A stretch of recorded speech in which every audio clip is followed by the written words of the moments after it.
Stab 4. The Last of the Spirits. The phantom slowly, gravely, silently approached. When it came near him, Scrooge bent down upon his knee, for in the very air through which the spirit moved, it seemed to scatter gloom and mystery. It was shrouded in a deep black garment which concealed its head, its face, its forms, and left nothing of it visible save one outstretched hand. But for this it would have been difficult to detach its figure from the night, and separate it from the darkness by which it was surrounded. He felt that it was tall and stately when it came beside him, and that its mysterious presence filled him with a solemn dread. He knew no more, for the spirit neither spoke nor moved. "I am in the presence of the ghost of Christmas yet to come," said Scrooge. The spirit answered not, but pointed downward with its hand. "You're about to show me shadows of the things that have not happened, but will happen in the time before us. Is that so, spirit?" The upper portion of the garment was contracted for an instant in its folds, as if the spirit had inclined its head. That was the only answer he received. Although well used to ghostly company by this time, Scrooge feared the silent shape so much that his legs trembled beneath him, and he found that he could hardly stand when he prepared. The spirit paused a moment, as if observing his condition and giving him time to recover. But Scrooge was all the worse for this. It thrilled him with a vague, uncertain horror to know that behind the dusky shroud there were ghostly eyes intently fixed upon him, while he, though he outstretched his own to the utmost, could see nothing but a spectral hand in one great heap of black. "Ghost of the future!" he exclaimed. "I fear you're more than any spectre I have seen. But, as I know your purpose is to do me good, and as I hope to live to be another man from what I was, I'm prepared to bear you company, and do it with a thankful heart. Will you not speak to me?" It gave him no reply. The hand was pointed straight before them.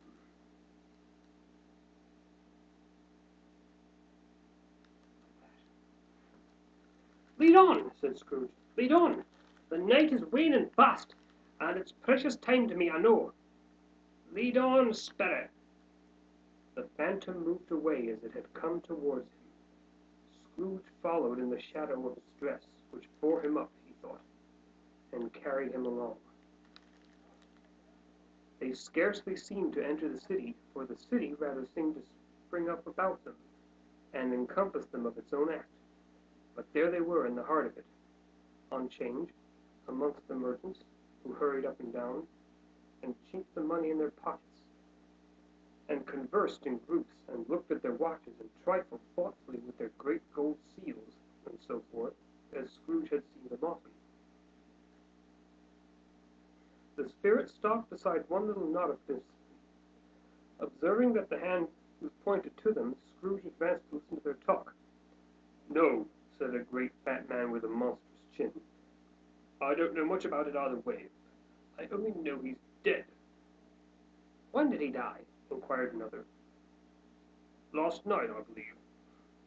"Why, what was the matter with him?" asked a third, taking a vast quantity of snuff out of a very large snuff-box. "I thought he'd never die." "God knows," said the first with a yawn. "What's he done with his money?" asked a red-faced gentleman with a painful excrescence on the end of his nose that shook like the gills of a turkey-cock. "I haven't heard," said the man with the large chin, yawning again. "Left it to his company, perhaps. He hasn't left it to me, that's all I know." This pleasantry was received with a general laugh. "It's likely to be a very cheap funeral," said one speaker, "for upon my life I don't know of anybody to go to it. Suppose we make up a party and volunteer?" "I don't mind going if a lunch is provided," observed the gentleman with the excrescence on his nose. "But I must be fed if I make one." Another laugh. "Well, I am the most disinterested among you after all," said the first speaker. "For I never wear black gloves and I never eat lunch. But I'll offer to go if anybody else will." When I come to think of it, I'm not at all sure that I wasn't his most particular friend, for we used to stop and speak whenever we met. Bye-bye. Speakers and listeners strolled away and mixed with other groups. Scrooge knew the men and looked towards the spirit for an explanation. The phantom glided on into a street. Its finger pointed to two persons meeting. Scrooge listened again, thinking that the explanation might lie here. He knew these men also perfectly. They were men of business, very wealthy and of great importance. He had made a point always of standing well in their esteem, in a business point of view, that is, strictly a business point of view. "How are you?" said one. "How are you?" returned the other. "Well," said the first, "Old Scratch has got his own at last, eh?" "So I am told," returned the second. "Cold, isn't it?" "Seasonable for Christmas time. You're not a skater, I suppose?" "No, no, something else to think of. Good morning." Not another word. That was their meeting, their conversation, and their parting. Scrooge was at first inclined to be surprised that the spirit should attach importance to conversations apparently so trivial, but feeling assured that they must have some hidden purpose, he set himself to consider what it was likely to be. They could scarcely be supposed to have any bearing on the death of Jacob, his old partner, for that was past, and this ghost province was the future. Nor could he think of any one immediately connected with himself to whom he could apply them. But nothing doubting that to whomsoever they applied had some latent moral for his own improvement. And he resolved to treasure up every word he heard, and everything he saw, and especially to observe the shadow of himself when it appeared, for he had an expectation that the conduct of his future self would give him the clue he missed, and would render the solution of these riddles easy. He looked about in that very place for his own image, but another man stood in his accustomed corner, and though the clock pointed to his usual time of day for being there, he saw no likeness of himself among the multitudes that poured in through the porch. It gave him little surprise, however, for he had been revolving in his mind a change of life, and thought and hoped he saw his newborn resolutions carried out in this. Quiet and dark beside him stood the phantom with his outstretched hand. When he roused himself from this thoughtful quest, he fancied from the turn of the hand and its situation in reference to himself, that the unseen eyes were looking at him keenly. It made him shudder and feel very cold. They left the busy scene and went into an obscure part of the town, where Scrooge had never penetrated before, although he recognized its situation and its bad repute. The ways were foul and narrow, the shops and houses wretched, the people half-naked, drunken, slipshod, ugly. Alleys and archways, like so many cesspools, disgorged their offenses of smell and dirt and life, straggling streets, and the whole quarter reeked with crime, with filth, and misery. Far in this den of infamous resort, there was a low-browed beetling shop, below a penthouse roof, where iron, old rags, bottles, bones, and greasy offal were bought. Upon the floor within were piled up heaps of rusty keys, nails, chains, hinges, files, scales, weights, and refuse iron of all kinds. Secrets that few would like to scrutinize were bred and hidden in mountains of unseemly rags, masses of corrupted fat, and sepulchres of bones. Sitting in amongst the wares he dealt in, by a charcoal stove made of old bricks, was a gray-haired rascal, nearly 70 years of age, who had screened himself from the cold air without by a frosty curtain of miscellaneous tatters, hung upon a line, and smoked his pipe oil in all the luxury of calm retirement. Scrooge and the phantom came into the presence of this man, just as a woman with a heavy bundle slunk into the shop, but she had scarcely entered when another woman, similarly laden, came in too, and she was closely followed by a man in faded black, who was no less startled by the sight of them than they had been upon the recognition of each other. After a short period of blank astonishment, in which the old man with the pipe had joined them, they all three burst into a laugh. "Let the chore woman alone to be the first," cried she who had entered first. Let the laundress alone to be the second, and let the undertaker's man alone to be the third. Look here, old Joe, here's a chance. If we have meaning it. You couldn't have met in a better place, said old Joe, removing his pipe from his mouth. Come into the parlor. You were made free of it long ago, you know, and the other two aren't strangers. Stop till I shut the door of the shop. Ah, how it squeaks! There aren't such a rusty bit of metal in the place as its own hinges, I believe. And I'm sure there's no such old bones here as mine. Ha ha ha! We're all suitable to our calling, we're all well matched. Come into the parlor, come into the parlor. The parlor was the space behind the screen of rags. The old man raked the fire together with an old stair rod, and having trimmed his smoky lamps, for it was night, with the stem of his pipe, put it in his mouth again. While he did this, the woman who had already spoken threw her bundle on the floor and sat down in a flaunting manner on a stool, crossing her elbows on her knees, and looking at with a bold defiance at the other two. What odds, then? What odds, Mrs. Dilber? Said the woman. Every person has a right to take care of themselves. We always did. That's true indeed, said the laundress. No man more so. Why then don't we stand staring as if you was afraid, woman? Who's the wiser? We're not going to pick holes in each other's coats, I suppose. No indeed, said Mrs. Dilber and the man together. We should hope not. Very well then. That's enough. Who's the worse for the loss of a few things like these?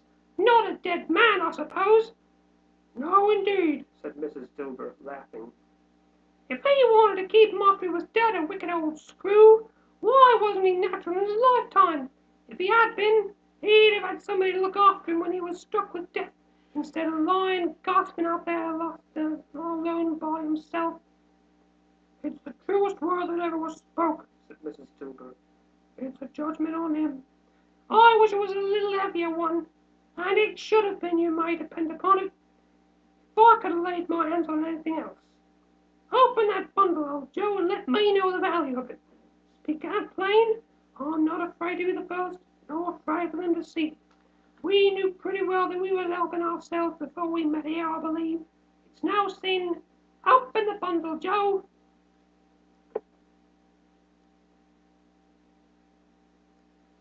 But the gallantry of her friends would not allow this, and the man in faded black, mounting the breach first, produced his plunder. It was not extensive. A seal or two, a pencil case, a pair of sleeve buttons, and a brooch of no great value were all.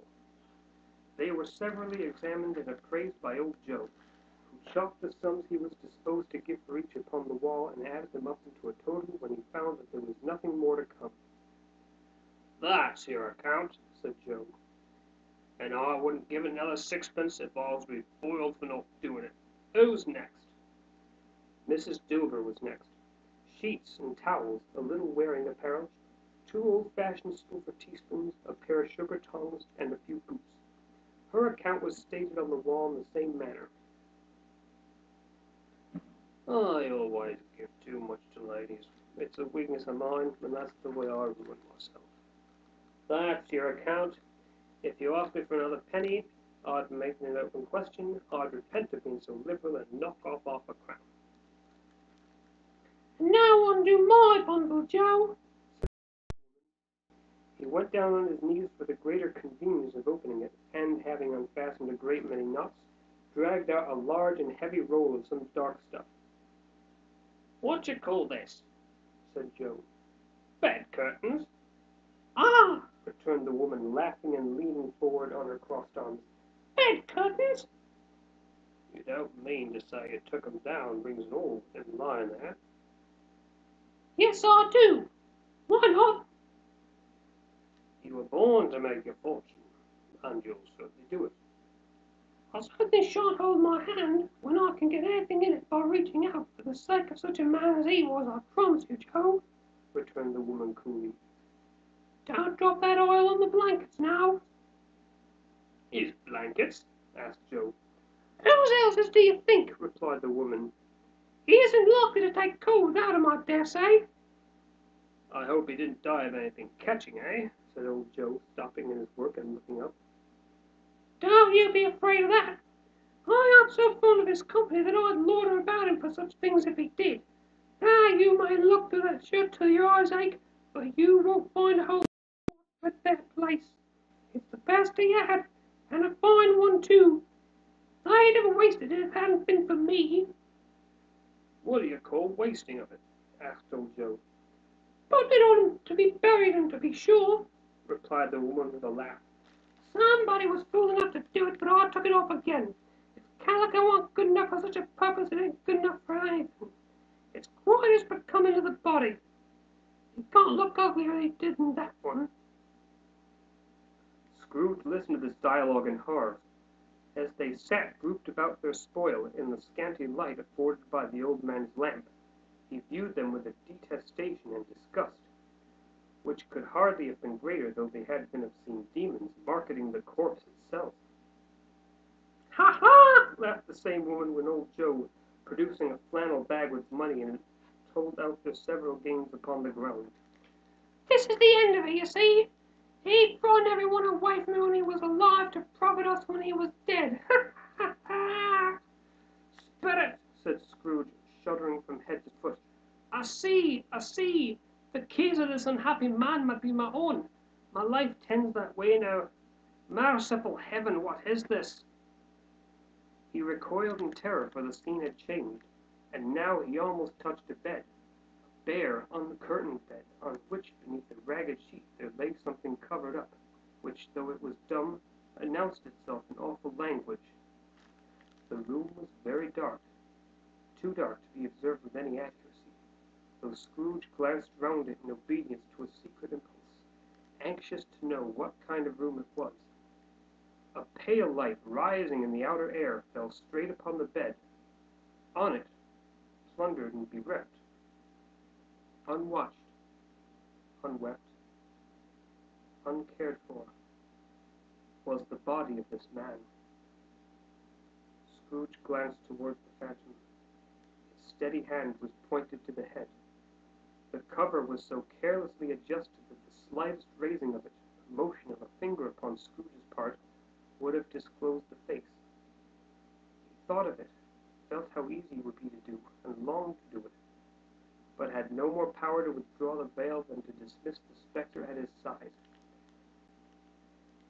Cold, cold, rigid, dreadful death, set up thine altar here, and dress it with such terrors as thou hast at thy command, for this is thy dominion. But of the loved, revered, and honoured head, thou canst not turn one hair to thy dread purposes, or make one feature odious. It is not that the hand is heavy and will fall down when released. It is not that the heart and pulse are generous still, but that the hand was open, generous and true, the heart brave, warm and tender, and the pulse a man's. Strike, shadow, strike, and see his good deeds springing from the world to sow the world with life immortal. No voice pronounced these words in Scrooge's ears, and yet he heard them when he looked upon the bed. He thought, if this man could be raised up now, what would be his foremost thoughts? Avarice, hard dealing, griping cares? They have brought him to a rich end, truly. He lay in the dark, empty house, with not a man, a woman, or a child to say he was kind to me in this or that. For the memory of one kind word, I will be kind to him. A cat was tearing at the door, and there was a sound of gnawing rats beneath the hearthstone. What they wanted in the room of death, and why they were so restless and disturbed, Scrooge did not dare think. "Spirit," he said, "this is a fearful place. In leaving it, I shall not leave its lesson. Trust me. Let us go." Still the ghost pointed with an unmoved finger to the head. "I understand you, and I would do it if I could, but I've not the power, Spirit. I've not the power." Again it seemed to look upon him. "If there's any person in the town who feels emotion caused by this man's death," said Scrooge, quite agonized, "show that person to me, Spirit. I beseech ye."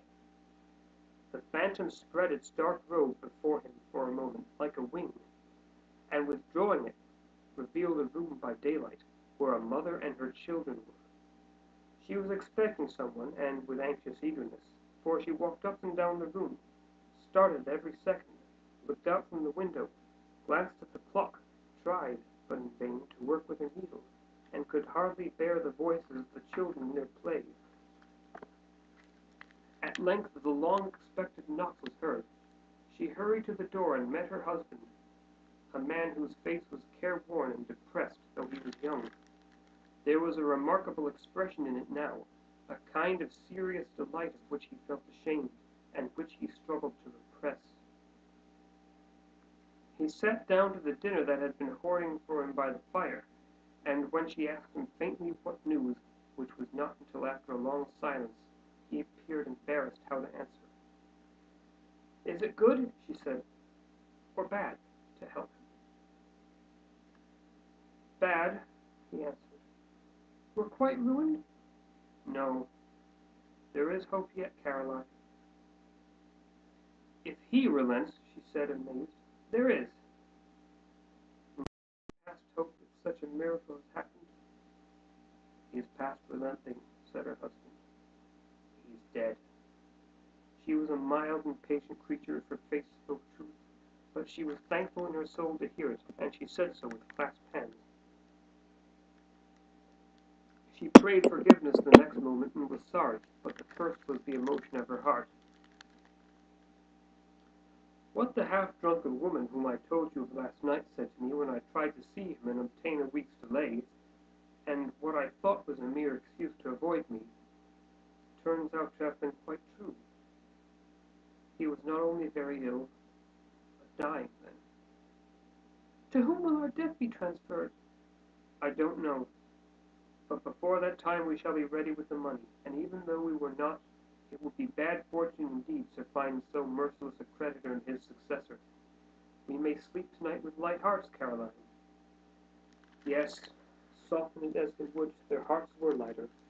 The children's faces hushed, and clustered round to hear what they so little understood, were brighter, and it was a happier house for this man's death. The only emotion that the ghost could show him, caused by the event, was one of pleasure.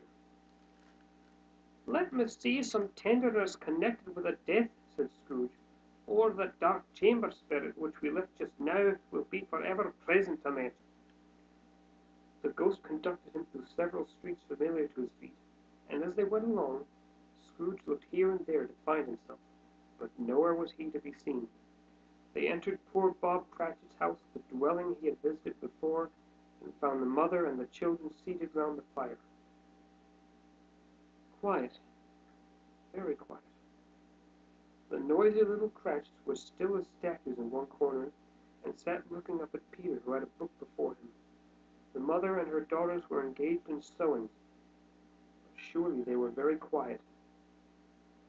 And he took a child and set him in the midst of them. Where had Scrooge heard these words? He had not dreamed them. The boy must have read them out, as he and the spirit crossed the threshold. Why did he not go on? The mother laid her work upon the table and put her hand up to her face. "The color hurts my eyes," she said. "The color? Ah, poor Tiny Tim!" "They're better now again," said Cratchit's wife. "It makes them weak by candlelight, and I wouldn't show weak eyes to your father when he comes home for the world." "It must be near his time." "Past it, rather," Peter answered, shutting up his book. "But I think he's walked a little slower than he used these last few evenings, Mother." They were very quiet again. At last she said, in a steady, cheerful voice that only faltered once, I have known him walk with Tiny Tim upon his shoulder, very fast indeed." "And so have I," said Peter. "Often." "And so have I," exclaimed another. So had all. "But he was very light to carry," she resumed, intent upon her work. "And his father loved him so that it was no trouble, no trouble. And there is your father at the door." She hurried out to meet him, and little Bob and his comforter, he had need of it, poor fellow, came in. His tea was ready for him on the hob, and they all tried who should help him to it most. The two young Cratchits got upon his knees and laid each child a little cheek against his face, as if they said, "Don't mind it, father, don't be grieved." Bob was very cheerful with them, and spoke pleasantly to all the family. He looked at the work upon the table and praised the industry and speed of Mrs. Cratchit and the girls. They would be done long before Sunday, he said. Sunday? You went today, then, Robert? Said his wife. Yes, my dear. I wish you could have gone. It would have done you good to see how green a place it is. But you'll see him. I promised him that I would walk there on a Sunday. My little child. He broke down all at once. He couldn't help it. If he could have helped it, he and his child would have been farther apart than perhaps they were. He left the room and went upstairs into the room above, which was lighted cheerfully and hung with Christmas. There was a chair set close beside the child, and there were signs of someone having been there lately. Poor Bob sat down in it, and when he thought a little and composed himself, he kissed the little face. He was reconciled to what had happened, and went down again quite happy. They drew about the fire and talked, the girls and mother working still. Bob told them of the extraordinary kindness of Mr. Scrooge's nephew, whom he had already scarcely seen but once, and who, meeting him in the street that day and seeing that he looked just a little down, you know, said Bob, inquired what had happened to distress him. On which, said Bob, for he is the pleasantest spoken gentleman you ever heard, I told him. I am heartily sorry for it, Mr. Cratchit, he said, and heartily sorry for your good wife. By the by, how he ever knew that, I don't know. Knew what, my dear? Why, that you were a good wife, replied Bob. Everybody knows that, said Peter. Very well observed, my boy, cried Bob. I hope they do. Hardly sorry, he said, for your good wife. If I can be of service to you in any way, he said, giving me his card, that's where I live. Pray come to me. Now it wasn't, cried Bob, for the sake of anything he might be able to do for us, so much as for his kind way that this was quite polite. It really seemed as if he had known our Tiny Tim, and felt with us. I'm sure he's a good soul, said Mrs. Cratchit. You would be surer of it, my dear, returned Bob, if you saw and spoke to him. I shouldn't at all be surprised, mark what I say, if he got Peter a better situation. Only hear that, Peter, said Mrs. Cratchit. And then, cried one of the girls, Peter will be keeping company with someone and setting up for himself. Get along with you, retorted Peter, grinning. It's just as likely as not, said Bob, one of these days, though there's plenty of time for that, my dear. But however and whenever we part from one another, I am sure none of us forget poor Tiny Tim, shall we, or this first party among us. Never, father, cried the elf. And I know, said Bob, I know, my dears, that when we recollect how patient, how mild he was, although he was a little child, we shall not quarrel easily among ourselves and forget poor Tiny Tim in doing it. No, never, father, they all cried again. I am very happy, said little Bob. I'm very happy. Mrs. Cratchit kissed him, his daughters kissed him, the two young Cratchits kissed him, and Peter and himself shook hands. Spirit of Tiny Tim, thy childish essence was from God. Spectre, said Scrooge. Something informs me that our parting moment is at hand. I know it, but I know not how. Tell me, what man that was whom we saw lying dead? The ghost of Christmas yet to come conveyed him, as before, though at a different time, he thought. Indeed, there seemed no order in these latter visions, save that they were in the future, into the resorts of businessmen, but showed him not himself. Indeed, the spirit did not stay for anything, but he went straight on, as to the end just now desired, until besought by Scrooge to tarry for a moment.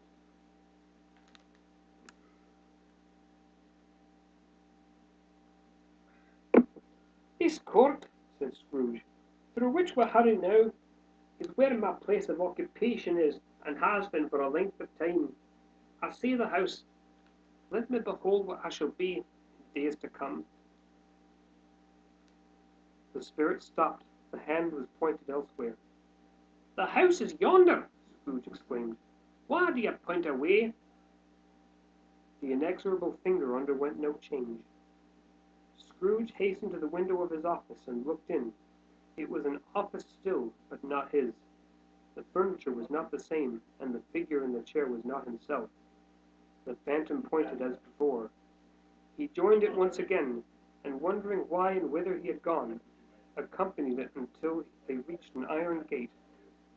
He paused to look round before entering. A churchyard. Here, then, the wretched man whose name he had now to learn lay underneath the ground. It was a worthy place, walled in by houses, overrun by grass and weeds, the growth of vegetation's death, not life, choked up with too much burying, fat with repleted appetite. A worthy place. The spirit stood among the graves and pointed down to one. He advanced towards it trembling. The phantom was exactly as it had been, but he dreaded that he saw a new meaning in its solemn shape. Before I draw nearer to that stone to which you point, said Scrooge, answer me one question. Are these the shadows of things that will be, or are they shadows of the things that may be only? Still the ghost pointed downward to the grave by which it stood. Men's courses will foreshadow certain ends to which, if persevered in, they must lead.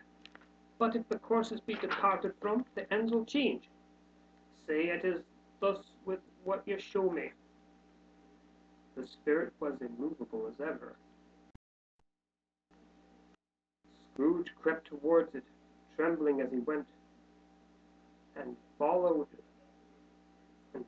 the finger, read upon the stone of the neglected grave of his own name, Ebenezer Scrooge. Am I the man who lay upon that bed? He cried upon his knees. The finger pointed from the grave to him and back again. No, spirit! Oh, no! No! The finger was still there. Spirit! He cried, tight clutching at his robe. Hear me! I am not the man I was. I will not be the man I must have been but for all this intercourse. Why show me this, if I'm past all hope? For the first time the hand appeared to shake. Good spirit, he pursued, as down upon the ground he fell before it. Your nature intercedes for me and pities me. Assure me that I yet may change these shadows you have shown me by an altered life. The kind hand trembled. I will honor this in my heart and try to keep it all the year. I will live in the past, the present, and the future. The spirits of all three shall strive within me. I will not shut out the lessons that they teach, or tell me that I may sponge away the writing on the stone. In his agony he caught the spectral hand. It sought to free itself, but he was strong in his entreaty, and detained it. The spirit, stronger yet, repulsed him. Holding up his hands in one last prayer to have his fate reversed, he saw an alteration in the phantom's hood and dress. It shrunk, collapsed, and dwindled down into a bedpost. Will Scrooge find what he's looking for? Join us next.